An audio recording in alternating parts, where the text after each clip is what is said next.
দিলের তামান্না আমার আব্বার অনুসরণ অনুকরণ করার জন্য দিলের মধ্যে তামান্না। আপনার কাছে যদি কখনো সম্পদ আসে আপনি মানুষের মধ্যে বিলীন করে দিবেন। হযরত আলী ডাকতে পারে আল্লাহ পাক আয়াত নাযিল করে দিয়েছে নবীর কাছে আল্লাহ নবী তেলাওয়াত করে করে শুনাইছে ওয়া ইউকালিমুনা আত-তাআমা আলা হুব্বিহি মিসকিনান ওয়া ইয়াতীমান ওয়া আসীরা। ফাতিমা আজ থেকে 6 বছর আগে আয়াতখানা নবীর কাছ থেকে আমি শুনেছিলাম, নবীকে আমল করা দেখেছি। আমার দিলের মধ্যে ব্যথা বাইরে গেছে, কখন আসবে আমার হাতে টাকা। ওয়া ইউকালিমুনা আত-তাআমা আলা হুব্বিহি মিসকিনান ওয়া ইয়াতীমান ওয়া আসীরা। আমি আমলটা করব যেই আমলটাই আমি গুরুত্বপূর্ণ। দুনিয়ার সব বান্দারা নামাজ পড়ে, ঈমান আনার পরে আল্লাহর হুকুম পালন করে। আল্লাহর যত ইবাদত আছে বান্দাই করে, আল্লাহ কোনো ইবাদত করে না। কিন্তু নবীর কাছে শুনেছি এমন একটা ইবাদত শুধু বান্দাই করে না, আমার আল্লাহই করে। আল্লাহু আকবার, আমার আল্লাহই করে। সেই ইবাদতটা কি? হযরত ফাতিমাকে ডাক দেখা, ফাতিমা সেই ইবাদতটা হলো দেওয়া। ইউনফিকুনা, আল্লাহ সব সময় দেয়, আল্লাহ রোজা করে না, আল্লাহ নামাজ পড়ে না, আল্লাহ যাকাত দেয় না। এক পাগলা আসিল মুসা আলাইহিস সালামের যুগে। মুসা আলাইহিস সালাম তুর পাহাড়ের দিকে যায়, এমন সময় পাগলা বসে বসে ডাক দিয়ে খায়, আল্লাহ তুমি কই? কতদিন ধরে তোমার দেই না, বোধহয় তুমি গোসল করো না, তোমার মাথায় হয়তো উকিল হয়েছে। যদি তোমারে পাইতাম আমি সুন্দর করে শ্যাম্পু দিয়া তোমার মাথায় গোসল করায়া তেল মাথায় দিতাম, জয়তুনের সিটি করে বিলি করে দিতাম। আমার দুঃখা উৎপাত দেখো একটা ভুনা করে গোস্ত ভুনা করে কালা ভুনা করে তোমার রুটি বানায় খাওয়াইতাম। বুঝলাম ঠিক হয়েছে তো তো ইমান চলে যাবে। লোকটা শিক্ষা আসে জঙ্গলের ভিতরে, হায় আল্লাহ আমি বোধহয় পায়াও পাইলাম না, আমি বোধহয় পায়াও পাইলাম না। নামাজ রোজা হজ যাকাত আদায় করার পরেও আমি এমন নামাজ পড়ছি যেই নামাজ হারাম টাইমে পড়ছি। এই হারাম টাইমে নামাজ পড়ার কারণে আমার সমস্ত ইবাদত নষ্ট হয়ে যাওয়ার সম্ভাবনা আছে। এই কথা বলেন ঠিক না ঠিক? কিন্তু দান এমন একটা ইবাদত, ইউনফিকুনা, সাদকা করা এমন একটা ইবাদত যা কখনো নষ্ট হয় না, যা কখনো নষ্ট হয় না।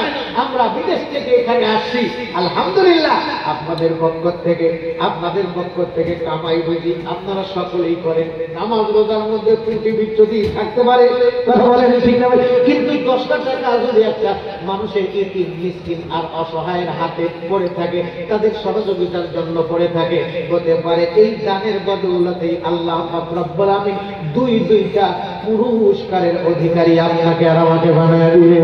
মূলত সেই 2টা পুরস্কারের অধিকারী বানানোর জন্য আমার ওয়াজ, الذين ينفقون أموالهم بالليل والنهار سرا وعلانية فلهم أجرهم عند ربهم ولا خوف عليهم ولا هم يحزنون। ফাতিমা জান্নাত ফাতিমা ডাক দিয়া কয়, সঙ্গো আপনি যখন আমার আব্বার বোধ পাওয়ার আগে আমি বাবার আগে আপনি যেমন এরকম নিয়ম করেছেন, আমি আব্বার কাছ থেকে তার মুখে আমার মার বদান্যতার কথা শুনে, আমার মা যে সম্পদগুলো আমার বাবারে দিয়েছিল, বাবার মুখ থেকে আমি শোনার কারণে আমি মার এই কাজের জন্য আমি প্রেমে পড়ে গেছি।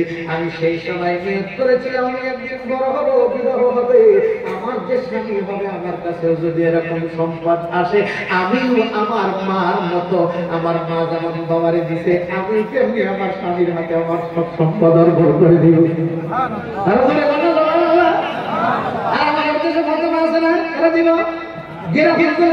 আমার টাকার মুরগি, আমার টাকার সাইকেল, আমার কাছে গান, এগুলা কিনে ডিম মুরগি বাড়ায়, এরপরে ওই মুরগি ডিম খাওয়ায় আমার থেকে 3বার করে টাকা নেয়। আমার খায় আমার ডিম খাইয়ে টাকা নেয়। এই জন্য ফাতিমার জীবনে শুধু শুনলে হবে না, ওকে শুধু শুনলে হবে না, শোনার পরে ইবরত হাসিল করতে হবে। কি হাসিল করতে হবে? ইবরত হাসিল করতে হবে এখান থেকে।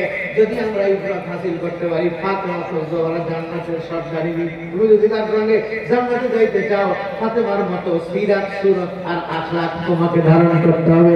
আমাদের দেশে কত শিক্ষায় শিক্ষিত হয়েছে তসলিমা নাসরিন, কিন্তু ফাতিমার জীবনী থেকে শিক্ষা অর্জন করতে পারে নাই। এই কারণে ওলামায়ে কেরাম আর সাধারণ মানুষের নারায়ে তাকবীরের ধ্বনিতে বাংলার জমিন থেকে পালাইছে।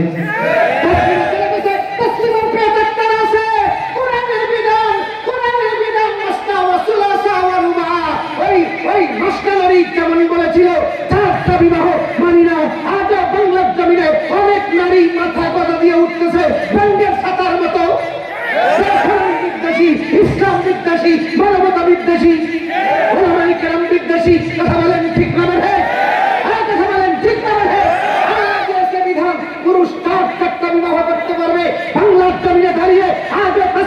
রাত্রি হয়তো বক্তব্য দেয়, ঘুমিয়ে থাকে গোটা বাংলার মানুষ, ওলামায়ে কেরাম ঘুমিয়ে নাই। কিসের